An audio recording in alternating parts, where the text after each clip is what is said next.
Welcome to Ready Set RC, and today we have the Axial SCX6 Jeep JLU Wrangler. This is a four-wheel drive 1/6 scale crawler. This truck is based off of the platform of the SCX6 with some slight modifications between the two trucks. So let's quickly talk about what you get in the box. You get a welcome card, which is basically just telling you to register your vehicle. They'll give you some free swag based on registering your vehicle. A pretty large sticker sheet, and this comes with all of your, these are some of the same typical stickers that you would normally see with most of the Axial kits that are out there. So this is nothing new. Thorough owner's manual. Now it is in black and white, but it is thorough, guys. If any of you have had the owner's manuals from going back to the SCX10 and have seen the evolution all the way up until this point, you know how detailed Axial has become with their owner's manuals. Instructions for your ESC. You get a nice blowout of the truck and a pretty extensive parts listing. Controlling this vehicle, we got the Spectrum DX3. This is not a new controller at this point, guys. For most of you who own Horizon Hobby products, the DX3 has been coming out with a lot of their high-end vehicles. This one is similar to the ready-to-run crawlers that have been released, where you have the thumb control over here as well. But even if you were to do one-handed driving with this vehicle, it is very easy to do. I think the DX3 is a very ergonomical controller to hold and control with one hand. The 4 AA's, what you're gonna load in this to get this thing powered up. And I spoke about this on a lot of my Horizon Hobby RCs that I've had on the channel. The DX3 has some basic telemetry features on here. This one allows you to tell you the battery limit on there as long as you are using the Spectrum family batteries with the RC. You have steering reverse, you have throttle reverse, you have a limiter for your speed, which is the 50, 75, and 100. Don't know if that's really worth it for a crawler, but you do have that on here as well.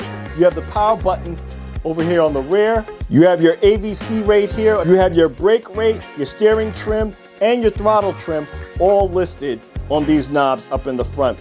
Your steering is with a nice foam steering wheel. You have the throttle down here with my index finger, and it feels nice and springy. You also have a third channel on this RC. Third switch on the controller is where you're going to switch from high to low speed. The SCX6 in all of its glory. I don't think you guys are seeing on the camera the size of this vehicle. So typically this truck comes in two colors. The silver that you're seeing on here now, and they have an Army Sarge color that's the other alternate color at the time of this video. I decided to do a little bit customization just so that my vehicle did not look like all the other ones that are out there. So exterior wise, I painted up the roof and I put a little Ready Set RC going over here on the side. I also did some changes up in the front to give it a little bit more of that personal touch to it. But outside of that, I didn't really touch this truck. This truck right now is going for about $1,100. I want to keep the cost spending on this very limited. So the SCX6 comes with quite a few molded bits on here, similar to the SCX10 So you have these molded bits with the mirror, you have a molded bits with the windshield, the hood, the fenders over here. You have more molded bits that are going on, and they're affixed to this RC just like the SCX10 So those of you that are familiar with the SCX10 all of these bits are screwed in. It has hex hardware all throughout. You have a little bit of decals placed around the vehicle. For the most part, the scale realism is dialed in on this truck. Another thing that you may notice is that my passenger side window, and I don't know if you're seeing that clearly through, but the driver's side windows are all clear. Normally this comes with a tinted decal that is on here. What I did with my SCX10 and with this truck is I just cut it out around the rim. I still wanted the detail of the decal on the outside, so I kept that in, but I cut out the interior of it just so that you could see through the truck properly. Also, I don't know if you guys are picking that up, I have a different driver head on this truck as well. Thought the other guy was looking a little creepy, decided to get rid of him. But we have more molded bits with the door handles. With the interior on this, we have a roll cage going on throughout the truck. The interior of this truck, once again, is exactly what you see on the SCX10 It is a separate Lexan piece that is mounted inside of the body. It is a separate piece from the body and can be removed. This truck comes with LEDs already mounted in. You have LEDs in the front and also in the rear of the truck. They're just standard on. There are no indicators or anything else. You have some very nice composite front and rear bumpers on this. Axial just did a very good job with the detailing of this truck. I will say the installation of this body does become a little bit of an issue, especially when you're trying to go past these side guards. But I'll be honest with you guys, once you become familiar with it, there are things that you can do to kind of notch out parts of the truck to allow you to fix the body in a lot more easier. I've been doing this going back to my SCX10, the original. For me, I'm used to it. It's just like this on my SCX10. I've been doing it with the SCX10 and now with the SCX6.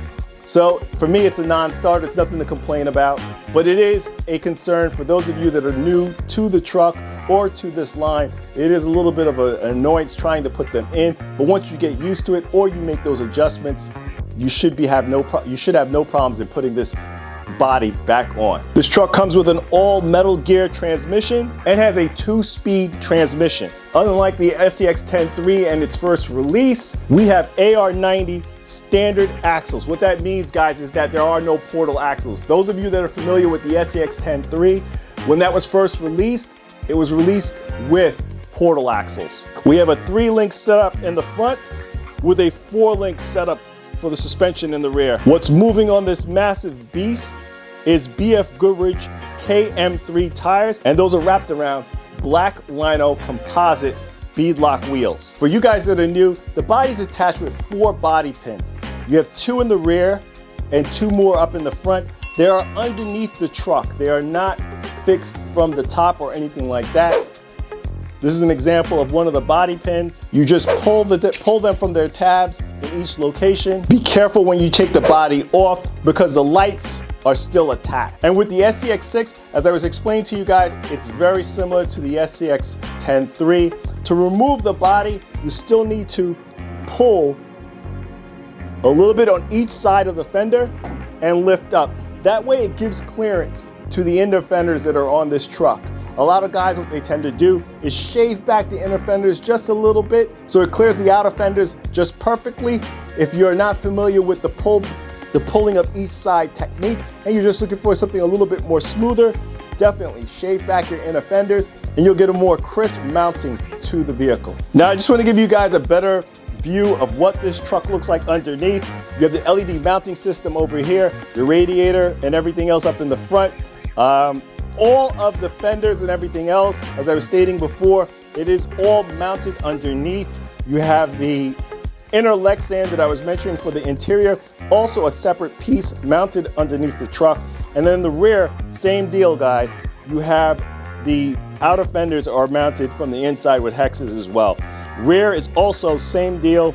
You have LED mounts on the rear, LEDs already inside the truck. And you guys can see now the actual body mounting system that is on the truck and how it actually applies to locking it in. This truck is massive, guys. I don't know how I'm going to try to show you guys. As I said, I'm looking at this and there is so much similarity to the SCX10 Of course, there are going to be some differences, and some of the differences that are obvious are the straight axles, the lack of the ability to add a dig to this truck is another one of the features. It does have the high load speed, which is also available on the SCX10 You have composite bumpers on the front and rear, and those are mounted to the C-channel frame that is going throughout this truck. It is a 2-piece system. They both interlock into each other and they clamp down at the skid plate.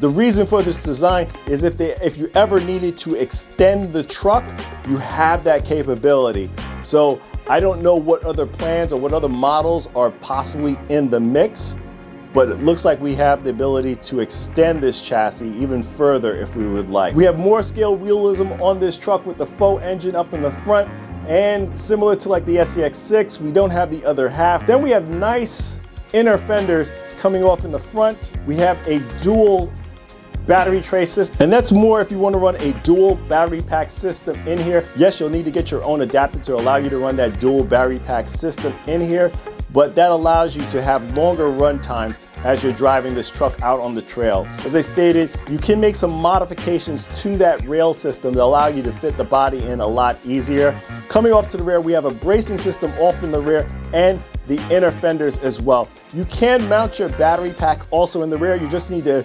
add some battery straps to it to do that as well. But there is another location if you want to mount larger battery packs or put a battery pack here in the rear. Won't do well for you in regards to weight, but this truck is a pretty heavy truck already, so I don't know if you're going to be concerned too much about that. So for electronics, we have a Spectrum 5-channel DSMR receiver. The servo that is managing the steering on this truck is a Spectrum 40-kilogram waterproof digital servo. The servo that is managing the 2-speed shifting is a 15-kilogram Spectrum servo. The power button to the truck is up in the front of the truck, right underneath the passenger side fender. ESC on this truck is a Spectrum Firma crawler-specific 120 amp censored brushless smart ESC.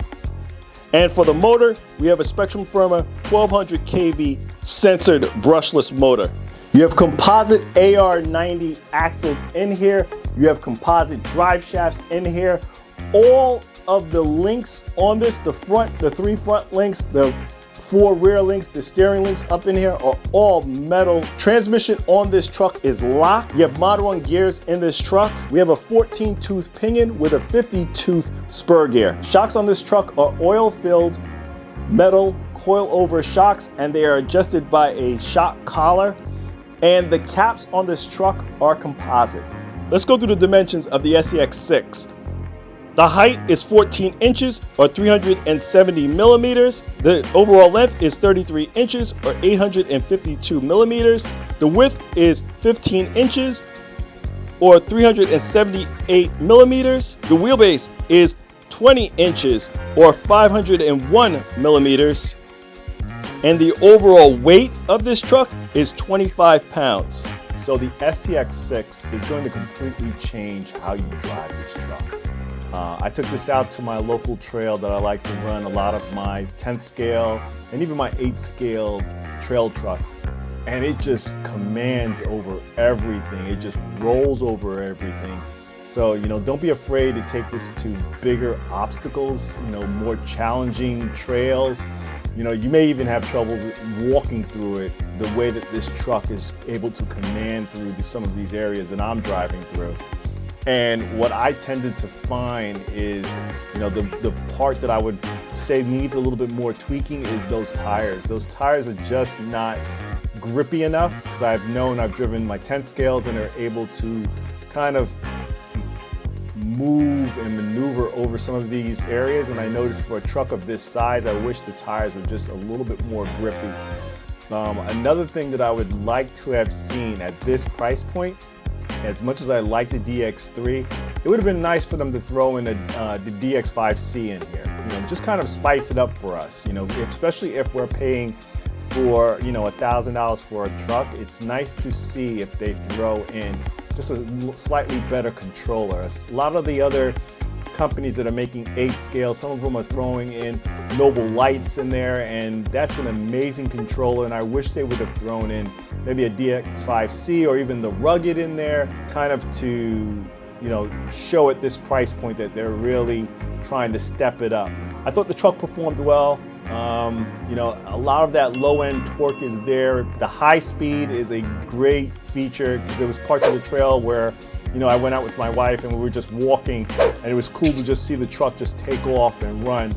And it felt good to just see it out there just maneuvering over the dirt and everything else. So really do appreciate the high speed that's on this truck. It is a pretty quick truck overall. So what do I see as the first parts that you're going to be replacing? As I mentioned before, the tires. As other manufacturers start to come out with tires and provide us with some more options, I would say that's probably going to be one of the first things to be replaced.